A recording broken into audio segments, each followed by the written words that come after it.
What's up, everyone? Welcome to the World Drum Lessons YouTube channel, where we share tips, tricks, and new grooves with you every month. In this lesson, I'd like to address an issue for all of the beginner and intermediate Pandeiro players out there who are most likely struggling with the same issue.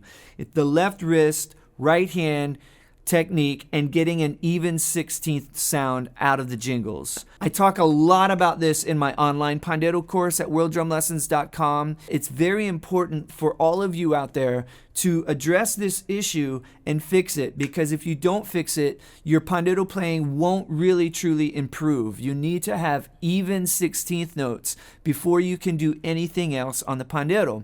And what I mean by even 16th notes is the velocity between the heel side and the toe side of your hand. For all you drummers out there, it's just like what we struggle with for a long time in the beginning of getting the right hand and the left hand to be even.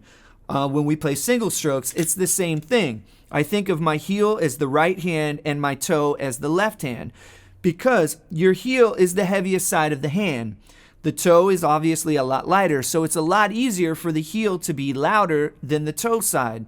But what we need to do is we need to make those tones equal. They need to be even. Heel, toe, heel, toe, heel, toe, heel, toe. They need to be all even tones and even 16th notes. So in this lesson, we're going to work on some exercises that are going to help you even out those 16th notes and get an even velocity between your heel and the toe side of your hand. All right, let's get started.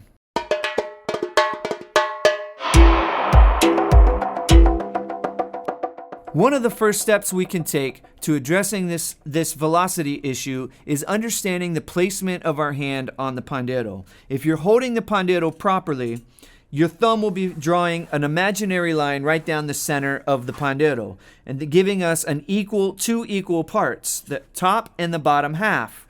Okay? Now, if we call this 12 o'clock and down here 6 o'clock, we want our fingertips to be at 1 o'clock and we want the heel side of our hand to be at 5 o'clock.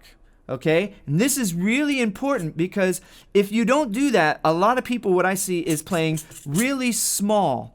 And you're usually playing at 2 and 3 or 4 o'clock. But what you want is a wide spread. You want the drum to be as far from your hand as possible to get a really wide, even, and solid groove and a solid sound. Okay, so 1 o'clock and 5 o'clock. Now what we're going to do is just practice even 16th notes. But what you've got to do is you've got to treat the top half of this Pandeiro the same as you treat the bottom half. Meaning, if I come down this far, I've got to come up this far. I'm bringing the Pandeiro up to my fingertips. I'm not bringing my hand, I'm not bringing the fingertips to the drum. I'm bringing the drum to the fingertips, okay? So here it is. 1, E, and 2. And you see the wide spread. As wide as I can make it. Now, if I go smaller, I'm not going to get an even sound.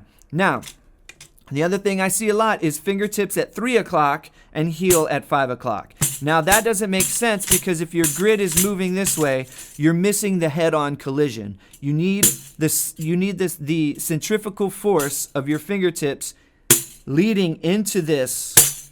Okay? This is what you've got to work on right here, is getting a solid tone out of the toe side of your hand. This is the weakest side of your hand. So again, 16th notes, 1 o'clock and 5 o'clock, wide spread. Another exercise we can do to help improve the velocity of our tones is an accent exercise. So we're going to put accents on the heel, and then we're going to put accents on the toe. And we're just going to go back and forth between the heel accent and the toe accent. And what you're going to try to do is make sure all of the unaccented notes are very even, and all of the accented notes are even as well. Meaning that if the accent velocity-wise is up here on your heel, your toe accent has to come here. And the velocity of all of the unaccented notes have to be here. Okay? So what I mean is, this is the exercise here. 2, ready, and 1 E and a 2 E and a 3 E and a 4 E and a 1 E and a 2 E and a 3 and 1 E and a 2 E and a 3 and a 4 E and a E and a 2 E and a 3 and 1 E and a 2.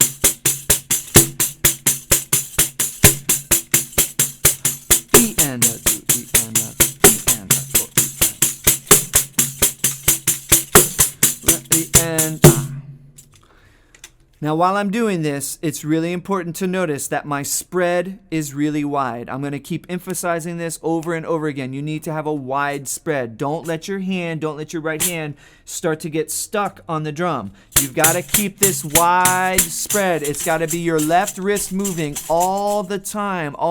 Your left wrist is doing all the work. Okay, so work on those 2 exercises. I've got a lot more exercises in the Pandeiro course at worlddrumlessons.com to help you improve your velocity and your 16th notes, and even create grooves and start doing a lot more advanced techniques on the Pandeiro. So check us out at worlddrumlessons.com. Hit subscribe below. Send some comments. If you have anything to say, let me know. We'd love to hear from you, and we'll see you in the next lesson.